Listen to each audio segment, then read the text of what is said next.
कक्षा 11 जीव विज्ञान की कक्षा में आप सभी का स्वागत है।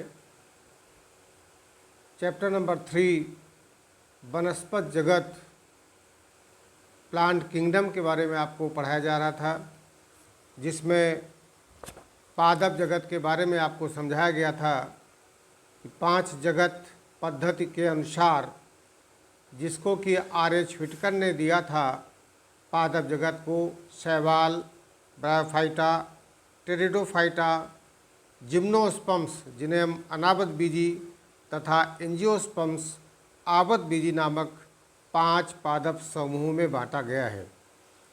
5 पादप समूहों में हमने सबसे पहले शैवाल पढ़ाना शुरू किया था और बताया था कि शैवाल सरलतम संरचना वाले जलीय थैलॉइड प्लांट होते हैं। ये क्लोरोफिल्लस नॉन वैस्कुलर पादप हैं, जिनमें वास्तविक जड़, तना तथा पत्तियों का अभाव होता है। और फिर बताया था कि इनमें से सूक्ष्म एक कोश की पौधे से लेकर बहुकोश की शैवाल शामिल होते हैं। फिर शैवालों के विशेष लक्षणों से अवगत कराया था और फिर शैवालों का आवास यानी हैबिटेट ऑफ एल्गी के बारे में आपको जानकारी दी थी। आज इसी कड़ी को आगे बढ़ाते हुए शैवालों के वर्गीकरण को आपको समझना है। Classification of algae. आपने साइलेंट फीचर्स ऑफ एल्गी पढ़ लिए हैं, अब आपको क्लासिफिकेशन के बारे में अवगत कराना आवश्यक है। तो शैवालों का वर्गीकरण किस प्रकार से किया गया है? शैवालों के वर्गीकरण की रूपरेखा अनेक वनस्पति विज्ञों ने किया है। शैवालों के अध्ययन को हमने बताया था कि फाइकोलॉजी या एल्गोलॉजी कहा जाता है। सबसे पहले लिनियस ने वर्गीकरण प्रस्तुत करते समय थैलोफाइटा में शैवालों के साथ लीवरवर्ट्स को भी सम्मिलित किया था। इसके पश्चात हार्वे ने शैवालों को उनके रंग के आधार पर 3 भागों में विभक्त किया, जिनके नाम थे क्लोरोस्पर्मी, मिलेनोस्पर्मी और रोडोस्पर्मी। बाद में प्रसिद्ध वनस्पति वैज्ञानिक F.E. फ्रिश्च, नाम याद रखिएगा, F.E. फ्रिश्च, जिन्हें शैवाल विज्ञान के जनक के नाम से जाना जाता है, उन्होंने अपने प्रस्तावित सर्वमान्य शैवाल वर्गीकरण में शैवाल समुदाय को 11 वर्गों में वर्गीकृत किया था। और ये 11 वर्ग हैं। पहला वर्ग क्लोरोफाइसी, दूसरा जैंथोफाइसी, तीसरा क्राइसोफाइसी, चौथा बैसिलियोफाइसी, पांचवां क्रिप्टोफाइसी, छठवां डायनोफाइसी, सातवां क्लोरोमोनेडिनी, आठवां यूग्लिनेडी, नौवां फियोफाइसी और 10वां रोडोफाइसी तथा 11वां और अंतिम वर्ग मिक्सोफाइसी था। लेकिन आपको अपने 11th के पाठ्यक्रम के आधार पर 4 क्लास के बारे में विशेष रूप से पढ़ना होगा और वो चारों क्लासेस क्या हैं, इनके बारे में जानकारी करना है। तो सबसे पहला क्लास, जिसे हम क्लोरोफाइसी कहते हैं, जिसके अंतर्गत हरी शैवालों को रखा गया है। और दूसरा क्लास आता है जैंथोफाइसी, जिसके अंतर्गत हरे पीले रंग के शैवालों को रखा गया है। तीसरा क्लास फियोफाइसी, जिसमें भूरी शैवालें आती हैं। और चौथा क्लास रोडोफाइसी है, जिसके अंतर्गत लाल रंग के शैवाल आते हैं। तो आपको कुल 4 शैवालों के वर्गों के बारे में समझना और याद करना होगा। तो आज सबसे पहले हम शैवालों के वर्गीकरण में वर्ग क्लोरोफाइसी, जिसे हम हरी शैवाल के नाम से जानते हैं, समझना आवश्यक है। वर्ग क्लोरोफाइसी नाम से स्पष्ट है कि इस वर्ग में आने वाली शैवालें प्रायः हरे रंग की होती हैं और ताज़े जल में पाई जाती हैं। दूसरा, इनकी पादप संरचना एक कोशिकी एवं बहुकोशिकीय होती है। तीसरा, क्लोरोप्लास्ट में क्लोरोफिल ए और क्लोरोफिल बी तथा कैरोटीनॉइड्स वर्णक पाए जाते हैं। खाद्य संचय के लिए इनके क्लोरोप्लास्ट में एक या अधिक डिस्क जैसी संरचना पाई जाती है, जिसे हम पायरिनोइड्स कहते हैं। पायरिनोइड्स एक महत्वपूर्ण स्ट्रक्चर है जो कि क्लोरोफाइसी यानी हरी शैवालों में पाई जाती है। कोशिका भित्ति सेल्यूलोज की बनी होती है, जिसके बाहर पेक्टोज की एक परत होती है। भोजन स्टार्च के रूप में संग्रहित होता है। इनमें अलैंगिक जनन चल बीजाणु द्वारा होता है और इनमें सभी पच्छाव या सीलिया बराबर आकार के होते हैं। इनमें लैंगिक जनन आइसोगैमस, एनाइसोगैमस और ऊगैमस प्रकार का होता है।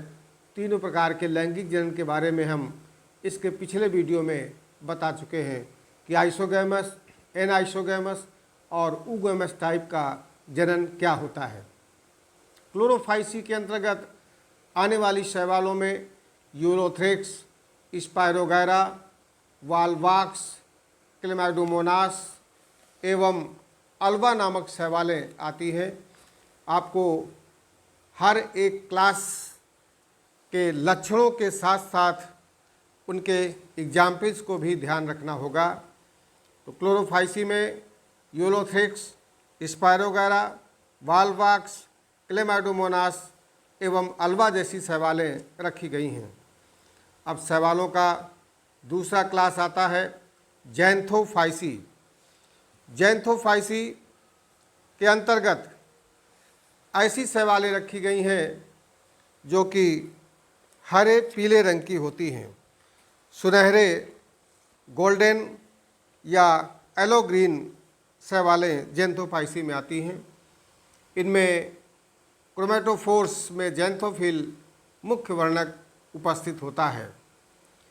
इन शैवालों में क्लोरोफाइसी वर्ग की शैवालों की भांति पायरिनोइड्स नहीं उपस्थित होते हैं और इनमें भोजन का संग्रह वसा अर्थात फैट्स के रूप में होता है। इनमें वर्णक पर्णहरिम ए उपस्थित, किंतु पर्णहरिम बी के स्थान पर पर्णहरिम ई पाया जाता है। और इसके अंतर्गत जो जैंथोफाइसी में आने वाली शैवाल है वह है माइक्रोस्पोरा। माइक्रोस्पोरा जैंथोफाइसी वर्ग में पाई जाने वाली शैवाल है और इनमें जनन कायिक जनन, अलैंगिक जनन और लैंगिक तीनों प्रकार का होता है तथा जो लैंगिक जनन होता है वो आइसोगैमस टाइप का होता है। इस तरह से इन वर्ग में पाई जाने वाली शैवालों के बारे में भी आपने जान लिया है। तीसरा वर्ग आता है फियोफाइसी, क्लास फियोफाइसी। फियोफाइसी के अंतर्गत भूरे रंग की शैवालें आती हैं। ब्राउन एल्गी, फियोफाइसी में ब्राउन एल्गी को रखा गया है। इनके प्रमुख लक्षणों की बात करें तो ये मुख्य रूप से समुद्री जल में पाए जाते हैं और इनकी लगभग 2000 जातियां ज्ञात हैं। इनमें फ्यूकोजैंथिन नामक मुख्य रंग द्रव्य होता है। इसके अतिरिक्त क्लोरोफिल ए, सी, कैरोटीन और जैंथोफिल भी उपस्थित होता है। सेल्यूलोज की बनी कोशिका भित्ति के बाहर एल्जिन की बनी जिलेटिनस कोटिंग होती है। इस बात को विशेष ध्यान से सुनिएगा, समझिएगा कि इनमें क्या होता है। कोशिका भित्ति सेल्यूलोज की तो होती है, लेकिन बाहर की तरफ एल्जिन की बनी जिलेटिनस कोटिंग भी पाई जाती है।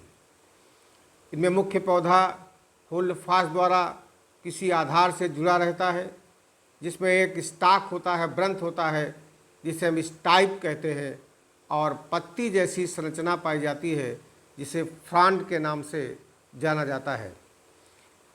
संग्रहित भोज्य पदार्थ मैनिटॉल और लैमिनेरिन स्टार्च और वसा होते हैं। संग्रहित भोजन बड़ा महत्वपूर्ण है। लेमिनेरिन और मैनिटॉल मुख्य रूप से इनमें स्टोरेज फूड मटेरियल के रूप में होता है। लैंगिक जनन आइसोगैमस, एनाइसोगैमस और ऊगैमस तीनों प्रकार का होता है, जिसके बारे में आप इसके पिछले वीडियो में जान चुके हैं। इसके अंतर्गत आने वाली प्रमुख शैवालों में फ्यूकस, सार्गासम, एक्टोकार्पस, लैमिनेरिया और डिक्टियोटा जैसी शैवालें आती हैं। हर एक क्लास की शैवालों के नाम भी याद रखना बहुत आवश्यक है। उसके बाद जो क्लास आपको पढ़ना है, क्लास नंबर 4 चौथा वर्ग है रोडोफाइसी का। रोडोफाइसी के अंतर्गत लाल शैवाल आती हैं। इन लाल शैवालों की 5000 जीवित जातियों को पहचाना जा चुका है। ये शैवाल लाल रंग के होते हैं क्योंकि इनमें फाइकोएरिथ्रिन नामक रंग द्रव्य पाया जाता है। इसके अतिरिक्त इनमें कुछ मात्रा में फाइकोसाइनिन, क्लोरोफिल, कैरोटीन और जैंथोफिल भी उपस्थित होता है। इनमें संग्रहित भोज्य पदार्थ फ्लोरिडियन स्टार्च के रूप में पाया जाता है। हर एक वर्ग की शैवाल में उनके संग्रहित भोज्य पदार्थ के बारे में भी जानना आवश्यक होता है। रोडोफाइसी की शैवाल प्रमुख रूप से समुद्री होती हैं, लेकिन कुछ स्वच्छ जल में भी पाई जाती हैं। इनमें कोशिका भित्ति, सेलुलोज, पैक्टिन यौगिक तथा फाइकोकोलाइड्स जैसे एगार, कैराजिनिन आदि की बनी होती है। ये प्रायः समुद्री होते हैं और इनमें सेक्सुअल रिप्रोडक्शन ऊगैमस प्रकार का होता है। पर्णहरिम के स्थान पर पर्णहरिम ए के स्थान पर पर्णहरिम डी पाया जाता है। इसके अंतर्गत आने वाली शैवाल पॉलीसाइफोनिया, पोरफायरा, ग्रेसिलेरिया और जिलेडियम आती है। अब आप इनके स्ट्रक्चर को भी ध्यान से अपनी स्क्रीन पर देख सकते हैं। ये स्ट्रक्चर आपको एनसीईआरटी में दिए हुए मिलेंगे। पहला स्ट्रक्चर जो बना हुआ है वह है ग्रीन एल्गी। फर्स्ट नंबर है वालवाक्स और सेकंड नंबर पर क्लेमाइडोमोनास और थर्ड नंबर पर कारा शैवाल का डायग्राम बना हुआ है। तो तीनों एग्जाम्पल जो कि ग्रीन एल्गी में आते हैं, क्लोरोफाइसी में आते हैं, पहला वालवाक्स है, दूसरा क्लेमाइडोमोनास है और तीसरा कारा है। तो क्लोरोफाइसी में जो आपने एग्जाम्पल लिखे हैं इनके डायग्राम्स को भी बनाइएगा। दूसरी रो में जो डायग्राम बने हुए हैं वो ब्राउन एल्गी के हैं, फियोफाइसी के हैं। उनमें पहला डायग्राम लैमिनेरिया का, दूसरा फ्यूकस का और तीसरा डायग्राम डिक्टियोटा शैवाल का बना हुआ है। ये फियोफाइसी के शैवाल या ब्राउन एल्गी है। और तीसरी पंक्ति में पहला डायग्राम पोरफायरा का है और दूसरी शैवाल पॉलीसाइफोनिया के डायग्राम बने हुए हैं। तो तीनों पंक्तियों में उदाहरण के तौर पर जो डायग्राम बने हैं, इन डायग्राम्स को भी अपनी नोट कॉपी में अवश्य बना लीजिएगा। इसके बाद अब बात करते हैं शैवालों के वर्गीकरण के बाद शैवालों के आर्थिक महत्व के बारे में। शैवाल आर्थिक दृष्टिकोण से भी काफ़ी महत्वपूर्ण स्थान रखते हैं। शैवालों के आर्थिक महत्व में सबसे पहले हम भोज्य पदार्थ के रूप में या खाद्य के रूप में प्रयुक्त होने वाली शैवाल कौन सी है और इनसे क्या मिलता है, इसके बारे में जानेंगे। तो शैवाल खाद्य के रूप में, शैवालों में कार्बोहाइड्रेट, अकार्बनिक पदार्थ और विटामिन प्रचुर मात्रा में पाए जाते हैं। और विटामिन में प्रमुख रूप से विटामिन बी को छोड़कर vitamin A, vitamin C, vitamin D और विटामिन ई प्रमुख रूप से उपस्थित होते हैं। दूसरा लैमिनेरिया नामक शैवाल जो समुद्री शैवाल है, इसमें आयोडीन भरपूर मात्रा में होता है, इसलिए इस शैवाल से आयोडीन प्राप्त होता है। एक अलवा शैवाल है जो प्रायः समुद्री सलाद के नाम से जानी जाती है। इसका भी उपयोग भोज्य पदार्थ के रूप में किया जाता है। क्लोरेला शैवाल प्रोटीन और विटामिन की प्रचुर मात्रा इसमें उपलब्ध होती है। एक अन्य शैवाल जिसे हम स्पाइरुलिना के नाम से जानते हैं, उसमें प्रोटीन की मात्रा बहुत अधिक उपस्थित होती है। सारगासम और मैक्रोसिस्टिस ये शैवालें पालतू पशुओं के भोजन के रूप में प्रयोग की जाती हैं। अब शैवालों के हम व्यवसाय के रूप में उपयोग को समझें कि व्यवसाय के रूप में शैवाल किस तरह से मनुष्य के लिए लाभकारी होती है। तो व्यवसाय में एल्गी नामक पदार्थ समुद्री शैवाल जैसे एलेरिया लैमिनेरिया से प्राप्त किया जाता है तथा ये टाइपराइटर के रोलर तथा अज्वलनशील फिल्मों के निर्माण में महत्वपूर्ण सहयोग देता है। लकड़ी को अज्वलनशील बनाने, कृत्रिम रेशे तैयार करने एवं सर्जरी के समय प्रवाह को जल प्रवाह रोकने तथा आइसक्रीम में बड़े क्रिस्टलों को बनने से रोकने के लिए इसका उपयोग किया जाता है। तो एल्गी नामक जो पदार्थ होता है बहुत ही महत्वपूर्ण होता है। जापान में तो सारगासम से कृत्रिम ऊन का निर्माण भी किया जाता है। कैरागिनिन नामक एक महत्वपूर्ण पदार्थ जो कि कार्ड्स आयरिश मांस से प्राप्त किया जाता है और इसका उपयोग हम श्रृंगार प्रसाधनों, जूतों की पॉलिश, शैम्पू आदि के बनाने में प्रयोग करते हैं। इसी तरह से अगार अगार यह जेलेडियम और ग्रेसिलेरिया जाति की लाल शैवालों से प्राप्त किया जाता है। अगर अगर नामक पदार्थ प्रयोगशाला में पौधों के संवर्धन संबंधी प्रयोग करने में प्रयुक्त होता है और ये पदार्थ जेली, आइसक्रीम आदि के बनाने में भी उपयोग में लाया जाता है। शैवालों का उपयोग एग्रीकल्चर में भी होता है, कृषि के क्षेत्र में भी होता है। शैवाल कृषि के क्षेत्र में भी महत्वपूर्ण भूमिका निभाते हैं। जैसे कि कुछ शैवाल जो नीले हरे शैवाल के नाम से जाने जाते हैं, नास्टॉक, एनाबीना, या मृदा में नाइट्रोजन स्थिरीकरण करने का काम करते हैं, जिसके कारण भूमि की उर्वरा शक्ति में बढ़ोतरी होती है।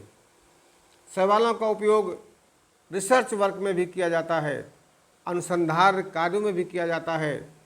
प्रकाश संश्लेषण की क्रियाओं का आधुनिक ज्ञान क्लोरेला नामक शैवाल पर किए गए प्रयोगों तथा अनुसंधानों पर आधारित होता है। इस प्रकार से आपने देखा कि शैवालों का उपयोग कृषि के क्षेत्र में, शैवालों का उपयोग अनुसंधानों के क्षेत्र में, शैवालों का उपयोग व्यावसायिक दृष्टिकोण से बड़ा ही महत्वपूर्ण उपयोग किया जा रहा है। शैवालों का जहाँ एक ओर आर्थिक महत्व है, वहीं दूसरी तरफ शैवालों के कुछ हानिकारक प्रभाव भी देखे गए हैं। लाभदायक कार्यों के अतिरिक्त कुछ शैवाल जैसे माइक्रोसिस्टिस, आस्लेटोरिया, एनाबीना, ये शैवाल जो होते हैं वो जलाशय में वाटर ब्लूम का निर्माण कर देते हैं, जिसे हम जल उफान के नाम से जानते हैं, जिसके कारण जल में दुर्गंध उत्पन्न हो जाती है। इसमें जितने भी पेड़ पौधे होते हैं वो सड़ने लगते हैं, ऑक्सीजन की कमी हो जाती है, जिससे जलीय जंतु खास करके मछलियों की मृत्यु हो जाती है। और यह जल जिसमें वाटर ब्लूम्स बन जाते हैं वो पशुओं या जंगली जानवरों के लिए पीने के योग्य नहीं रहता है। इस प्रकार से आज हमने शैवालों का वर्गीकरण और शैवालों के आर्थिक महत्व के बारे में जानकारी हासिल की है। और अब अगले वीडियो के माध्यम से हम इसी अध्याय के अंतर्गत प्लांट किंगडम के अंतर्गत ब्रायोफाइटा की बात करेंगे। ब्रायोफाइट्स क्या होते हैं? इसके पहले आपको कवक के बारे में, फंजाई के बारे में समझाया जा चुका है। जितना भी आज हमने आपको बताया है, इसे आप अपनी नोट कॉपी में अवश्य लिख लीजिएगा। आज के लिए इतना पर्याप्त है। शेष अगले वीडियो के माध्यम से बहुत बहुत धन्यवाद।